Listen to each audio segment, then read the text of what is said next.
Well, here we are. We're at Quentin Street, which is where we lived when we came up from Florida, I guess around 48 or so, 47, because the base down in Florida had closed, the one in St. Pete. And here's, I have this as the late 40s, but it's really an amalgam of stuff from the late 40s and early 50s. And these are some of the Cook kids who lived next to us. And I remember Richie Cook, who was my age, sticks in my memory because he kept putting his hand up to go to the bathroom at St. Edmund's Grammar School. And of course the nuns would have none of it, and he crapped in his pants, so the nun was always quick to let him go after that. This is my dad, again giving instructions, as so many of us have to do to the camera people. And this was most probably my mom at this time. He had his dark uniforms on. You'll see him in his light uniforms. He had army uniforms, dress uniforms. He had more uniforms than the guys at Haagen-Dazs ice cream. This is Jimmy with his dog Nobby. Again, every dog was called Nobby, so it was easy to remember them. They kept getting run over or poisoned or whatever. And this is Jimmy waving his crutches. This is me in an unlikely scene with my brother Artie, who was saintly and who knew the Latin, and the priest loved him. They were suspicious of me, of course, because I knew where the wine was in the sacristy. This is Father Wallace, who I had a strange dream about the other night. I can't remember it now, but it was so odd to go back to that church in the middle of a Jewish neighborhood. And it was in Manhattan Beach, which at one time was very fashionable to make movies. And it was set up at that time. The parish essentially became a Navy base during the war. This is my mom looking very, very spiffy in her navy blue, and there's my brother Jimmy looking like a little Irish gangster with a broad brim hat. We all wore those in those days. We knew how to dress. We weren't the slobs with your pants down by your knees like the kids are today. And this is my graduation from grammar school, St. Edmund's in Brooklyn. This is Tom Scarpati on the left and Rich McKeena. I always remember their names because I was close to them, somewhat anyway.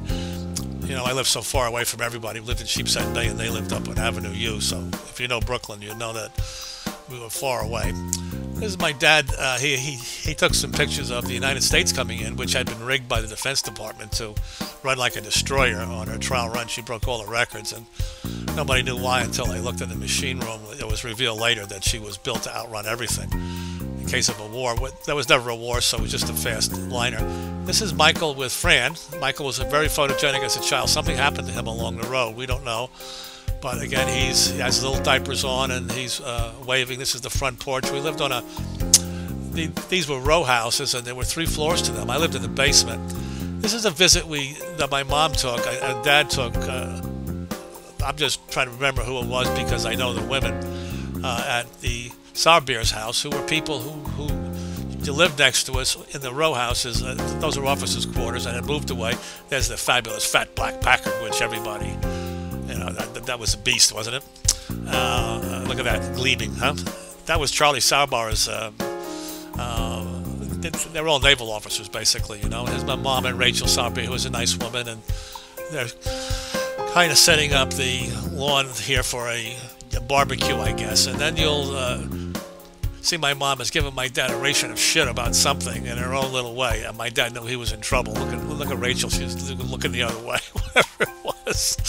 He's trying to tell me, get off the thing with a camera, will you? You know, in her own way. He knew he was in trouble.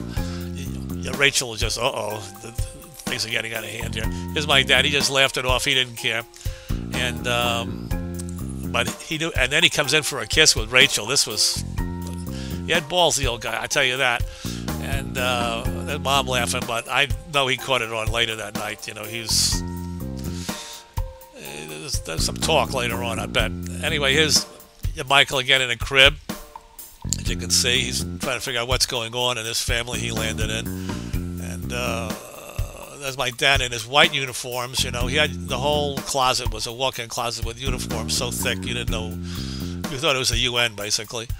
And he's given the capped up, but in fact he looked good. He was trim and he looked good in his uniform. So you know, why the hell not? You know, that's what I say. And it paid the bills. This is Jimmy and Mike and Judy. This is again on Quentin Street. It was a nice little street. It was made for officers. They all lived on a street. It was a typical brick row houses. It was nice for a big family, I'll tell you that. And it cost peanuts, so that my dad could afford to send us to parochial schools, which were very far away. You know, we would take a bus and then a trolley. We would take a bus all around Sheepshead Bay to Lundy's restaurant, which is a fabulous 30s seafood restaurant, which is, I think, no longer there.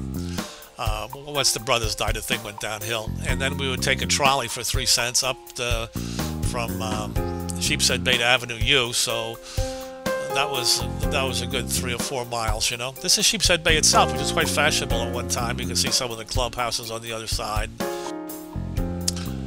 So you can see it was a nice, and his Mickey, you know, I shouldn't say we named all our dogs Nobby. We had a lot of Mickeys too. So we did Mickey or Nobby, and his Judy had an Easter egg hunt at the playground at the end of Corn Street. She's found 2 eggs. This boy has also found 2 eggs. It seemed to be the thing that year, and he's equally puzzled by them. I forget his name. And this is us going for the Easter egg hunt. You'll see that they were hidden.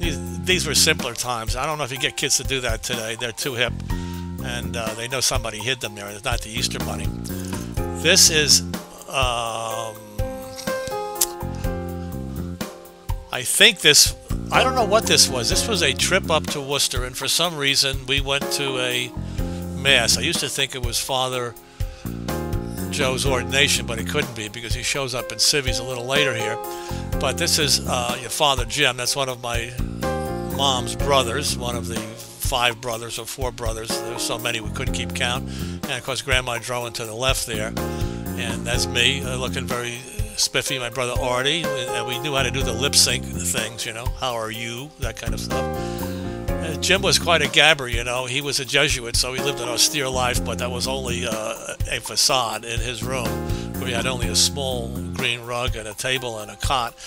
He brought me up there one day, and he lifted up a little hole out of the rug to form a cup so he could practice his putting. He was really quite a golfer and used to take all of the students' dads out to, you know, and fleece them, basically. He shot in the low 70s. This is the back of the house at Pelham Street where my mom grew up, and the boys grew up and never left. Basically, they were born and died in the same apartment. I think they moved across the street once. There's Joe to the right. He became a priest later on. Dick to his left, one of the few moving pictures we have of him. Dick and Dave died a couple of years ago. They got on pretty old. As Dave, he was my godfather. These guys were out to lunch. You know, Dave was out to lunch, basically. He and Dick and Dave would go down to the Sheraton for a swim every Sunday, and they'd share one beer, you know. So you talk about austere living. This is us coming out of the house at Pelham Street, where we had to walk down 3 stories. My grandma lived on the 3rd floor. You can see us piling out, and this is a veritable Noah's Ark of Drowans. There's Dave coming out, and this is Joe's girlfriend, Mary, who was soon banished to the woods by my Grandma Drowan. You know, she was determined to make the boys priests or stay at home, make up your mind. But this, you know, the girls were okay to leave, so my mom got out early.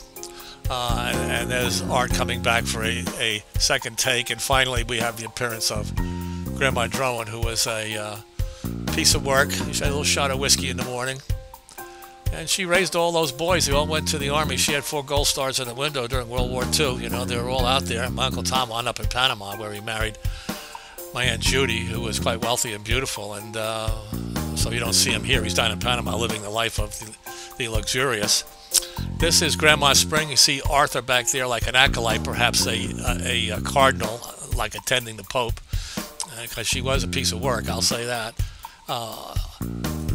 This is back to Gwen Street. This is fitting with my mom in a series of outfits, and she was quite fashionable and beautiful as a young girl. And in fact, she continued right up until she had so many kids she didn't know what to do, like the old lady. So she kind of gave up. But even when she had 4 or 5 kids, she was pretty fashionable and slim. And here's Judy coming down with a balloon. She's so happy. Looks so cute. Look at her looking at the balloon.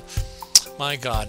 And this, I think, is Meg. That's one thing I can figure out if these movies are in order. My mom looks real young here. She must have just got back from the hospital, because Michael's already appearing in short pants, so this must be Meg. And I think it's one of the few pictures we have of her as a baby. Yeah, that's right on Corn Street, so it has to be her.